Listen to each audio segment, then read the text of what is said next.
지내셨습니까? 우리 옆 사람에게 잘 계셨냐고 한번 이렇게 안부 인사. 식구끼리는 이미 봤으니까 뒤에 사람하고 평안하시냐고 얘기해 주시고. 네. 오늘 말씀 같이 보도록 하겠습니다. 오늘 말씀은 창세기 5장 15절에서 9장 7절의 말씀입니다. 창세기 8장 15절에서 9장 7절, 우리 8장 후반부, 9장 앞부분 이렇게 연결해서 우리 묵상하도록 하겠습니다. 창세기 8장 15절에서 9장 7절까지 우리 같이 읽죠. 하나님이 노아에게 말씀하여 이르시되 너는 네 아내와 네 아들들과 네 며느리들과 함께 방주에서 나오고 너와 함께한 모든 혈육 있는 생물 곧 새와 가축과 땅에 기는 모든 것을 다 이끌어내라. 이것들이 땅에서 생육하고 땅에서 번성하리라 하시매 노아가 그 아들들과 그의 아내와 그 며느리들과 함께 나왔고 땅 위의 동물 곧 모든 짐승과 모든 기는 것과 모든 새도 그 종류대로 방주에서 나왔더라.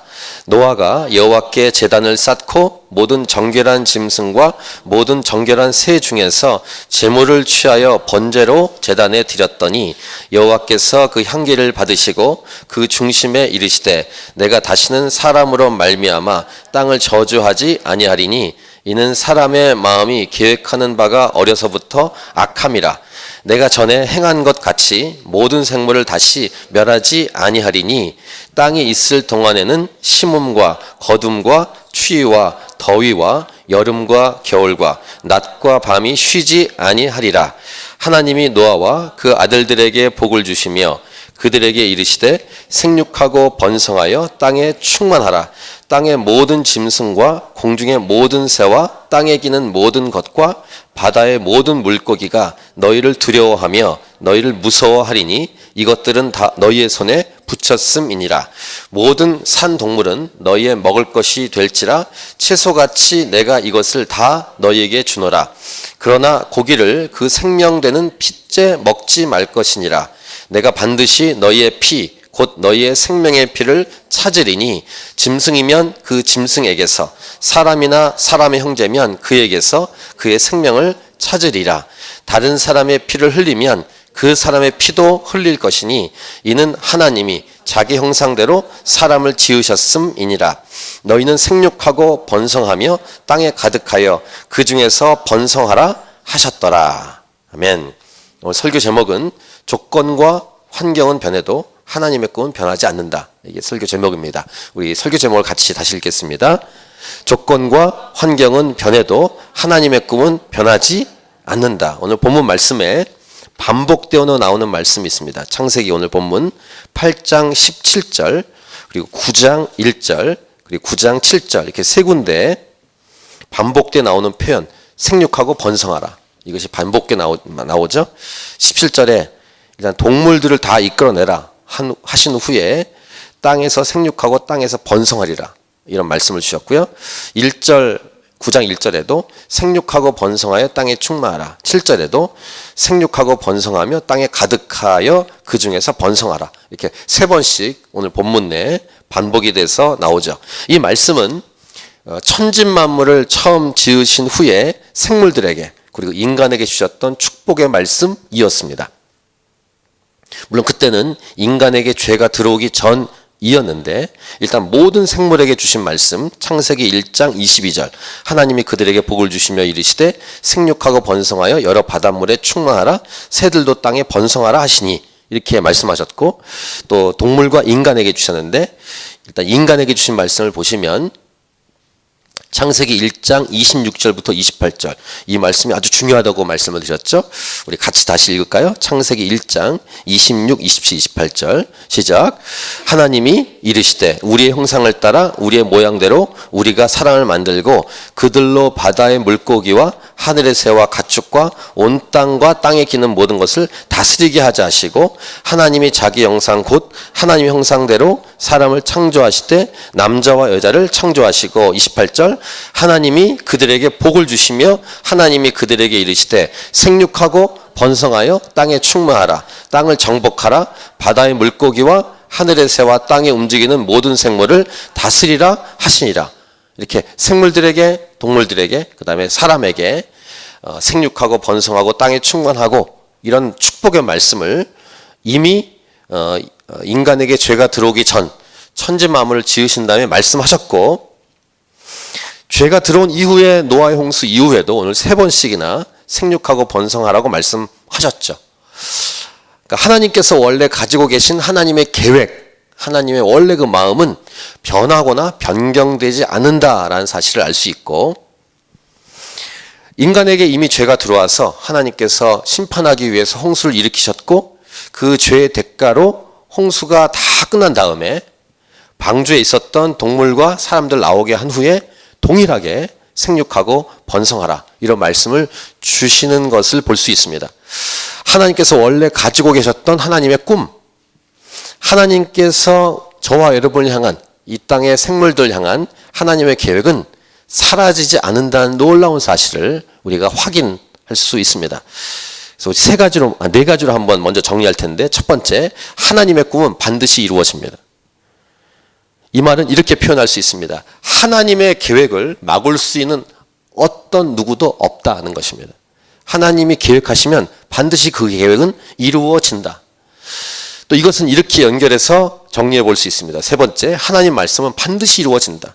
우리 아까 첫 곡으로 불렀던 이 노래는 이 말씀을 가지고 김영진 목사가 만든 건데 이사야 40장 8절 풀은 마르고 꽃은 시드나 우리 하나님의 말씀은 영원히 서리라 하라 라고 약속하신 말씀처럼 하나님 한번 말씀하시면 반드시 이루어진다 라는 것을 알 수 있습니다.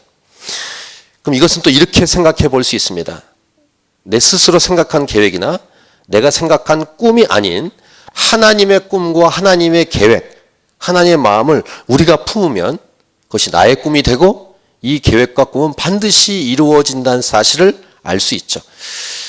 그래서 보통 꿈, 비전, 소망 이런 표현을 쓸 때 우리의 안에 품어져야 될 꿈과 비전과 소망은 하나님의 꿈과 하나님의 비전이어야 한다는 사실입니다. 하나님의 꿈을 품는 것이 진짜 나의 꿈이요 나의 비전입니다. 자기 마음대로 꾸는 거 말고 하나님이 주신 마음을 따라 말씀을 따라 그 꿈과 비전을 나의 꿈으로 갖고 있는 것, 이걸 비전이라고 부릅니다. 진짜 비전. 자, 이 말씀 이 네 가지로 정리했습니다. 하나님의 계획은 반드시 이루어진다는 것. 그 다음 하나님께서 만드신 계획을 막을 수 있는 존재는 아무도 없다는 것. 하나님 말씀은 반드시 이루어진다는 것. 그 다음에 하나님의 꿈과 계획을 나의 꿈으로 꾸는 것이 비전이라는 것. 이 네 가지를 정리하면서 오늘 본문 말씀을 묵상해 보도록 하겠습니다. 지난주에 말씀을 드렸는데 노아는 하나님 안에서 하나님 말씀 안에서 자유를 누릴 수 있는 사람이었습니다. 하나님 말씀 그 선을 넘어가지 않고 창의적으로 행동할 수 있는 사람, 그 사람이 노아였습니다. 그래서 하나님 말씀 밖을 넘어가지 않는 지혜와 영성을 겸비한 사람으로 살아갈 것을 지난주에 나누었죠. 방주의 문을 열었습니다. 이 방주의 뚜껑을 제쳤습니다. 노아가. 그런데 나가지 않습니다. 하나님 말씀을 기다리는 것이죠. 하나님께서 이제 방주 밖, 이 배 밖을 나가라고 말씀하십니다. 자, 15절부터 19절을 보세요. 15절. 하나님이 노아에게 말씀하여 이르시되 16절. 너는 네 아내와 네 아들들과 네 며느리들과 함께 방주에서 나오고 17절. 너와 함께한 모든 혈육이 있는 생물 곧 새와 가축과 땅에 기는 모든 것을 다 이끌어내라. 이것들이 땅에서 생육하고 땅에서 번성하리라 하시며 문 열고 자기 마음대로 나가는 게 아니라 하나님 말씀하시니까 나가는, 이게 신앙생활입니다. 선을 지키는 것입니다. 노아는 말씀하시니까 순종합니다. 행동으로. 18, 19절. 노아가 그 아들들과 그 아내와 그 며느리들과 함께 나왔고 땅 위의 동물 곧 모든 짐승과 모든 기는 것과 모든 새도 그 종류대로 방주에서 나왔더라 라고 성경은 기록합니다. 하나님 말씀대로 하는 것. 자기가 이 배 뚜껑은 문은 열 수 있을지 모르지만 나가고 안 나가고는 자기 생각이 아니라 하나님 말씀을 듣고 행동하는 노아의 모습. 그러니까 다섯 번째 메시지입니다. 하나님의 꿈이 나의 꿈이 되는 비결은 하나님 말씀을 잘 듣고 그 말씀에 순종하는 것이다. 이게 다섯 번째 메시지. 하나님의 꿈이라고 다 나의 꿈이 되는 게 아니라 하나님 말씀대로 내가 순종할 때 하나님의 꿈이 나의 꿈이 됩니다. 하나님의 계획이 나의 계획이 됩니다. 하나님의 비전이 나의 비전이 되는 것이죠. 순종과 함께. 하나님 말씀을 잘 듣지 않고 자기 마음대로 자기가 원하는 대로 살면서 비전이니 꿈이니 하는 것은 실은 자기 욕심일 뿐입니다. 예수 믿지 않은 세상에서도 꿈 얘기합니다. 비전 얘기합니다. 그건 무슨 꿈이죠? 갈매기의 꿈 아닌데 노래 가사에 있는 거위의 꿈 뭐 그런 걸로 이렇게 사람을 부추기잖아요. 감동을 주지 않습니까? 그것이 하나님 말씀과 상관이 없으면 개꿈이에요. 개껌. 아무 의미가 없습니다. 하나님 말씀 안에 있어야 진짜 꿈이에요. 그리고 그 말씀대로 순종해 가야 그 꿈이 나의 꿈이 된다는 사실 꼭 기억하셔야 돼요.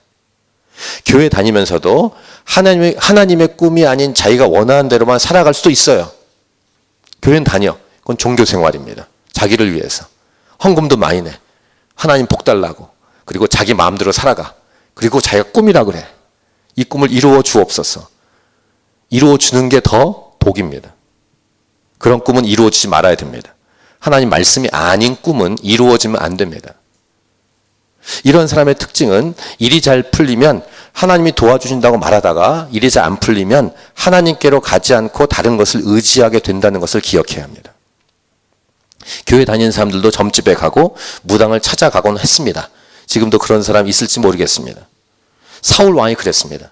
하나님의 택한 백성을 이끄는 리더인 사울 왕이 답답하니까 자기가 지은 죄에 대한 회개는 하지 않고 죄를 지었기 때문에 하나님께서 말씀하지 않고 아무 응답도 하지 않으니까 답답해서 사울이 신접한 여인, 엔돌의 신접한 여인을 찾아가지 않습니까?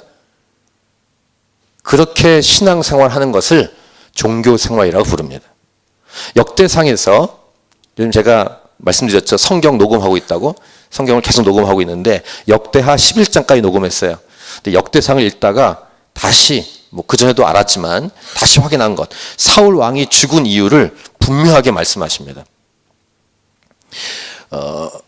그리고 이 역대상 이 부분은 생명의 삶의 본문이기도 합니다. 제가 생명의 삶도 큐티 녹화를 하고 있습니다. 지금 제가 얘기하고 있는 것을 좀 같이 하세요. 유튜브 들어오셔서 구독도 하시고 큐티를 혼자 하시기도 하지만 도움을 받으시기 바랍니다. 역대상 본문이 지금 생명의 삶 본문인데 역대상 10장 13부터 14절 보시면 사울이 죽은 이유를 이렇게 말합니다. 물론 사울이 죽은 이유는 칼에 맞아 죽었죠. 칼에 맞아 죽은 것도 아니고 블레셋에게 패하니까 창피해서 칼 든 자에게 나 찔러라 했는데 안 찔러 무서워서. 그러니까 그 칼하고 자기가 엎드려서 자살했습니다. 근데 그 죽은 이유를 이렇게 말합니다. 여호와께 범죄하였기 때문이다 이렇게 말씀하시고 그가 여호와의 말씀을 지키지 아니하고 또 신접한 자에게 가르치기를 청하고 그 다음 14절 보세요. 여호와께 묻지 아니하였으므로 하나님께 묻지 않은 것 이것이 하나님께 범죄한 것이고 그것 때문에 죽었다 이렇게 성경은 말합니다. 여호와께서는 그를 죽이시고 그 나라를 이새의 아들 다윗에게 넘겨주셨더라. 하나님께 나아가고 하나님께 회개하고 또 회개했었어야 하는데 엉뚱한 데 가서 찾아가고 묻는 모습. 결정적인 순간에 정말로 어렵고 힘든 순간에 의지한 대상이 자기 하나님이에요. 결정적인 순간, 힘든 순간, 위급한 순간에 의지하는 그 대상이 하나님인데 그 하나님이 진짜 하나님이 아닐 수 있다는 사실 꼭 기억하세요. 교회 다녀도 진짜 하나님을 믿지 않고 다른 것을 의지하고 살아갈 수도 있습니다. 진짜 하나님이 아닌 다른 것을 찾아간다면 예수님 믿는다고 하지만 실제로는 하나님 믿지 않고 하나님을 신뢰하지 않고 있는 것입니다. 그런 사람에게 이런 질문을 또 우리에게 이런 질문을 던져봐야 됩니다. 하나님의 꿈이 나의 꿈이고 하나님의 비전이 나의 비전인가? 이런 질문을 던져보아야 합니다. 반대로 하나님의 말씀대로 살아가는 곧 하나님의 꿈을 품은 비전의 사람이라면 일이 잘 풀리는데 혹시 하나님 말씀대로가 아닌 자기의 생각대로 가는 것이었다면 과감히 일이 잘 풀려도 멈출 것입니다. 아, 이건 아니다. 이렇게. 잘 나갈 수 있는 길이고 성공할 수 있는 길이지만 하나님의 뜻이 아니라면 멈출 수 있는 용기? 또 일이 잘 풀리지 않아도 하나님 말씀대로 가는 것이 맞다면 포기하지 않고 가고 또는 막히면 기다리거나 끝까지 인내할 것입니다. 이게 하나님의 사람, 하나님 말씀을 품은 사람의 특징이고 진짜 모습입니다. 늘 점검해야 되는 질문은 나는 하나님 말씀대로 순종하며 살아가고 있는가? 이런 질문을 던지고 또 던지고 던지면서 나의 삶을 점검해 봐야 합니다. 그래서 6번째 메시지입니다. 오늘 6번째 메시지. 하나님의 꿈을 자기의 꿈으로 품는 자는 하나님을 예배하는 사람이다. 라는 사실을 오늘 본문의 20절부터 22절에서 볼 수 있습니다. 20절부터 22절 눈으로 보세요. 노아가 여호와께 제단을 쌓고 모든 정결한 짐승과 모든 정결한 새 중에서 제물을 취하여 번제로 제단에 드렸더니 여호와께서 그 향기를 받으시고 그 중심에 이르시되 내가 다시는 사람으로 말미암아 땅을 저주하지 아니하리니 이는 사람의 마음이 계획하는 바가 어려서부터 악함이라. 내가 전에 행한 것 같이 모든 생물을 다시 멸하지 아니하리니 땅이 있을 동안에는 심음과 거둠과 추위와 더위와 여름과 겨울과 낮과 밤이 쉬지 아니하리라. 일단 홍수 이후에 지구상의 환경과 기후가 바뀌었습니다. 환경과 조건이 두 가지인데 죄가 이미 인간에게 들어와 만연돼 있다는 것. 홍수가 일어난 이유이기도 하죠. 인간에게 죄가 들어와서 하나님이 심판하기로 했으니까 노아의 홍수가 벌어진 것입니다. 원래 하나님의 계획이 시작됐을 때는 인간에게 죄가 들어오지 않았지만 인간에게 죄가 들어온 이후로 홍수도 일어났고 이제 인간은 어려서부터 악하다라고 21절에서 하나님이 딱 인정해요. 이게 정말로 바뀐 조건과 환경입니다. 두 번째, 달라진 환경과 조건은 지구상의 날씨와 기후와 계절들입니다. 요즘 한국이 한 20년째 환경이 바뀌었죠, 많이. 그래서 제가 알기에는 제주도만이 아니라 남해하고 남해보다 약간 위쪽, 그 중간지대, 이 충청도 약간 밑에 지역에도 열대 과일이 열립니다. 그것이 뉴스에 지금 계속 나오고 있습니다. 아마 지금 굉장히 더웠다가 태풍 지나간 다음에 이제 곧 추워질 거예요. 제가 제 친구들 페이스북 보니까 찬물로 샤워하는데 추위가 느껴지네? 이런 걸 써놨더라고요. 제 친구가. 이제 추위가 느껴지는. 그렇게 더웠는데. 한국 상황, 호주 상황도 마찬가지입니다. 아마 여기 오래전에 이민 오신 분들은 시드니에 살 때도 건조했다는 느낌이 있었을 거예요, 여름에. 근데 지금은 시드니가 습합니다. 습한 더위, 무더위. 아직은 여기 캔버라는 건조한 더위 속에 있지만 아마 이 캔버라 온도도 많이 바뀌고 있을 거예요. 남극과 북극의 변화는 말할 것도 없고 이런 것이 왜 이러합니까? 노아 홍수 이후에 계속 바뀌고 있는 기후이고 그 다음 마지막 종말이 가까워 오고 있다는 증거이기도 합니다. 마태복음 24장 6절부터 8절 이 마지막 때에 대한 예수님 말씀 중에 이런 말씀이 있습니다. 난리와 난리 소문을 듣겠으나 너희는 삼가 두려워하지 말라. 이런 일이 있어야 하되 아직 끝은 아니니라. 민족이 민족을 나라가 나라를 대적하여 일어나겠고 곳곳에 기근과 지진이 있으리니 이런 표현을 예수님이 하셨습니다. 그 당시에 2000년 전에 이미 말씀하신 내용들입니다. 이 모든 것이 재난의 시작이래요. 그러니까 이 시작이 이미 이루어졌어요. 마지막 때. 이 지구상의 종말이 올 것입니다. 노아의 홍수를 묵상하면서 아 이제 진짜 지구상의 종말이 오겠구나 라고 빨리 깨닫는 게 필요합니다. 어쨌든 우리의 몸도 시간이 가면 흐르고 병들고 약해지죠. 조건이 바뀌어가는 것입니다. 우리 몸을 위해서 투자하고 노력하는 것이 필요합니다. 또 이 땅에 살아가면서 열심히 일하고 돈도 벌고 성공도 하는 것이 필요합니다. 하지만 이러한 것들보다 더 중요하고 가장 중요한 하나님의 꿈이 나에게 있는가라는 질문을 던져보셔야 됩니다.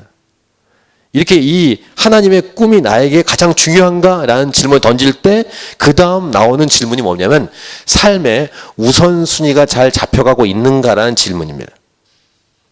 우선순위.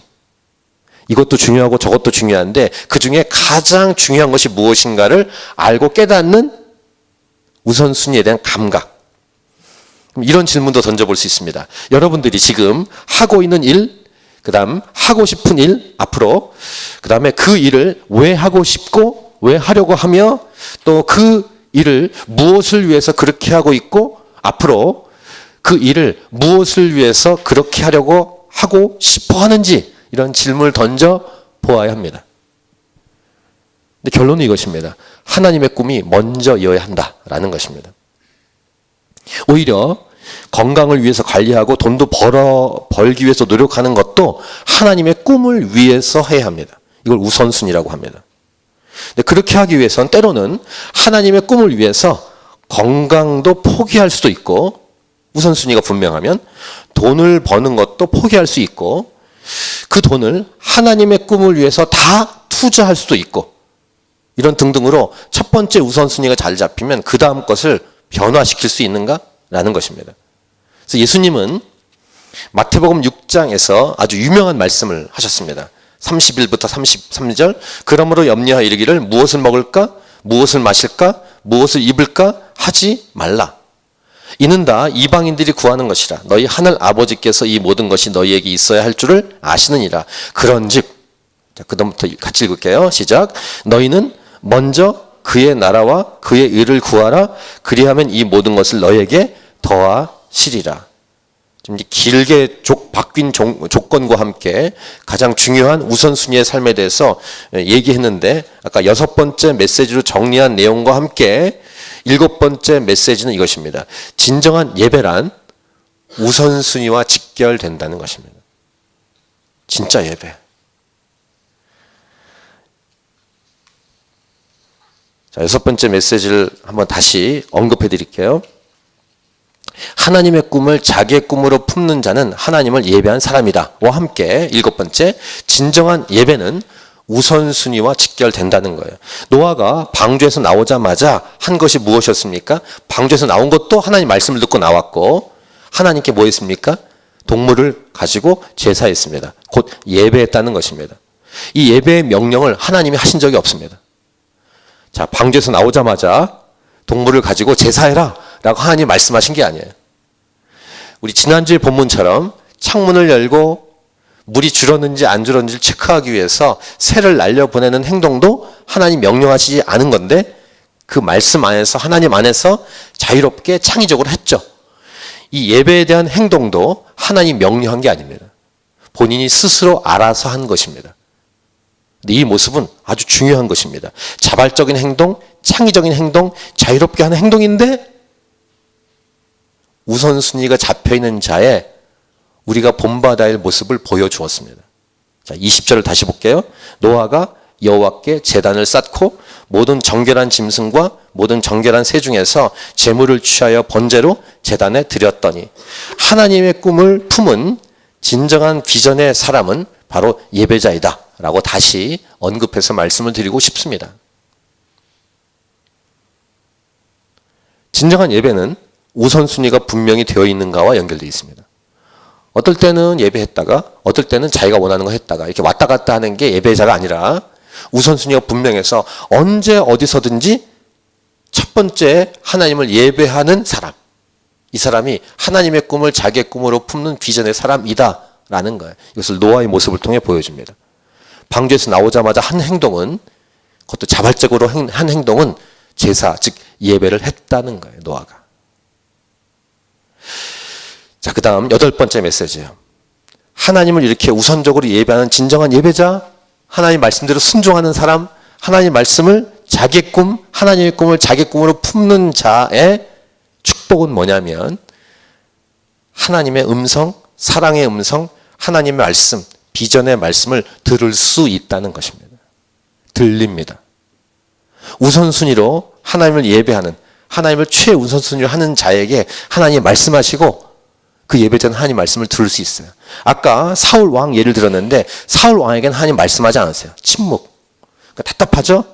자기 죄는 회개하지 않고 답답하니까 신접한 여인에게 찾아간 사울 왕과 전혀 다르게 노아는 알아서 첫 우선순위로 예배했고 하나님 말씀이 들려지기 시작했고 그 노아에게 하나님 말씀하시는 내용을 듣는다는 것입니다.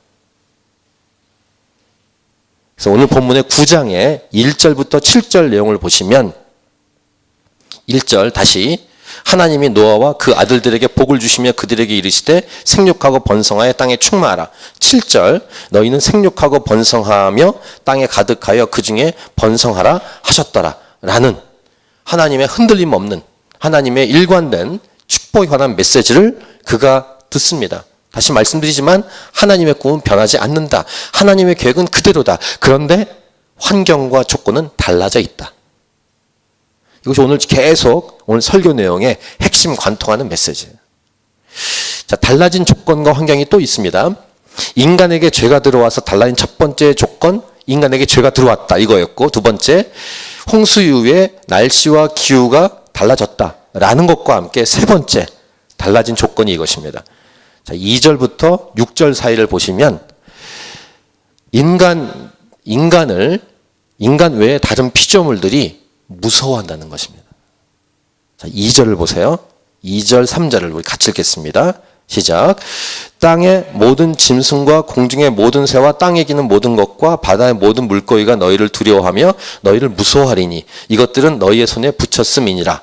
모든 산 동물은 너희의 먹을 것이 될지라 채소같이 내가 이것을 다 너희에게 주노라. 여러분이 여기 이 길 우리 이 동네에 산책하실 때 새들이 와 있죠? 새들이 이렇게 여기 새들은 약간 여유가 있어서 걸어 다닙니다. 날개가 있는데 날개를 잘 쓰지 않고 걸어 다녀요. 여러분이 이렇게 산책로를 걸어가실 때 새들이 어떻게 합니까? 막 오지 않고 도망갑니다. 이렇게 지나갈 때. 왜 도망갈까요? 무서워하기 때문이에요, 우리를. 왜 강아지들이 나를 보고 짖을까? 내가 아무것도 안 했는데 무섭기 때문에. 모든 피조물은 인간을 무서워합니다. 그 이유는 이 세 번째 조건, 홍수 이후에 동물들을 우리에게 음식으로 붙여주기 위해서 인간을 동물들이 무서워하도록 만드셨어요. 근데 이 이유는 또 있어요. 네 번째, 또 달라진 조건이에요. 인간에게 어쨌든 그 동물들을 먹을 것으로 주셨기 때문이에요. 이 말은 홍수 이전에는 채소와 과일만 먹었습니다. 그래도 괜찮았어요, 인간이. 근데 달라진 조건과 환경에 적응하기 위해서 인간에게는 고기를 먹어야 돼요. 이게 홍수 이후에 정말 달라진 조건입니다. 고기를 안 좋아하시는 분들은 뭐 할 수 없지만 계속 채식을 하십시오. 그러나 일단 기본적으로 인간이 고기를 먹게 돼 있어요. 홍수 이후에. 이 달라진 조건과 기후 때문에 먹을 수밖에 없게 돼 있습니다. 에덴 동산 쫓겨난 다음에도 홍수 이전에는 이 하늘에 물층이 있었습니다. 그래서 우주에서 날아오는 이 몸에 안 좋은 것들을 다 막아줬어요. 그래서 이 인간의 수명이 굉장히 길었죠. 근데 홍수 이후에는 인간 수명이 확 줄어요. 한 120년 정도로. 그리고 고기를 먹지 않으면 힘들게 돼 있습니다. 이게 달라진 조건이에요. 뭐 채식주의자들 분명히 있지만 기본적으로 고기를 먹어야 된다는 것이 인간을 향한 하나님의 판단이에요. 그래서 그 동물을 붙이기 위해서는 인간을 동물들이 무서워하도록 만드셨어요. 단 조건만 있습니다. 이게 하나님의 배려인데 피채는 먹지 마라. 이렇게 말씀하셨죠. 그래서 고기를 먹든 먹지 않든 본인의 선택과 자유지만 알아서 하지만 어쨌든 몸을 위해서 고기를 먹어야 된다는 사실을 알 수 있어요. 이 내용을 통해서. 하지만 분명한 것은 무엇입니까? 조건은 이렇게 네 가지로 정리한 것처럼 바뀌어 있습니다. 자, 인간에게 죄가 들어왔다.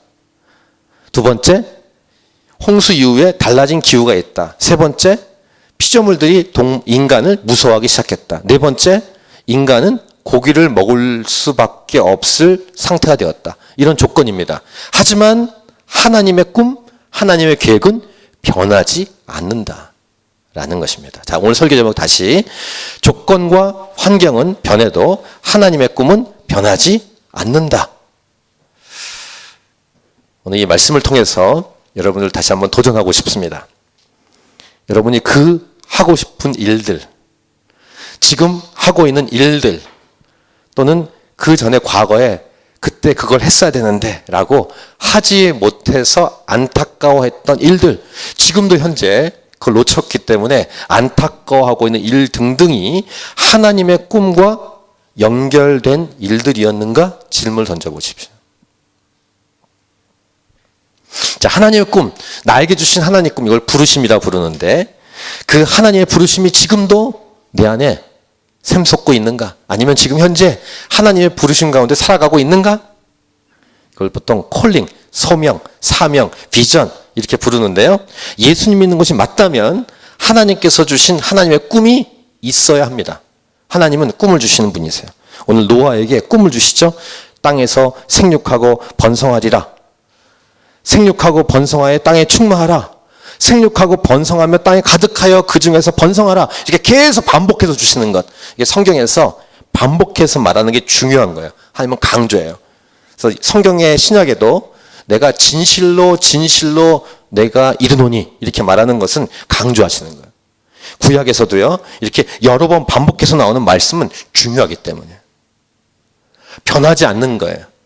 하나님 원래 갖고 있던 인간에게 주신 계획은 바뀌지 않는 거예요. 조건이 바뀌어도. 선포합니다. 하나님의 꿈이 나의 꿈이 될 수 있도록. 하나님의 꿈이 당신의 꿈이 될 수 있도록. 하나님의 비전이 우리 공동체의 비전이 될 수 있도록. 하나님께서 소망하신 것이 우리 교회의 소망이 되도록. 하나님의 소망이 우리 자녀들에게 계속 이어지도록. 다음 세대의 소망이 되도록 우리는 간절히 기도해야 할 것입니다. 다시 총 정리합니다. 오늘 8개로 메시지를 정리했습니다. 하나님의 꿈은 반드시 이루어집니다.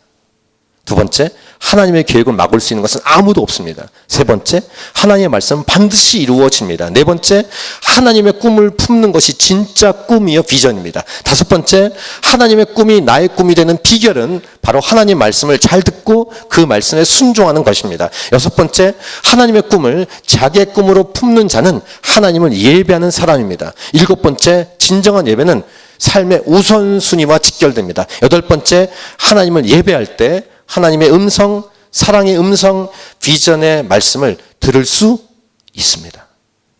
조건과 환경은 변해도 하나님의 꿈은 변하지 않습니다. 아멘. 오늘 찬양하고 말씀을 가지고 기도하도록 하겠습니다.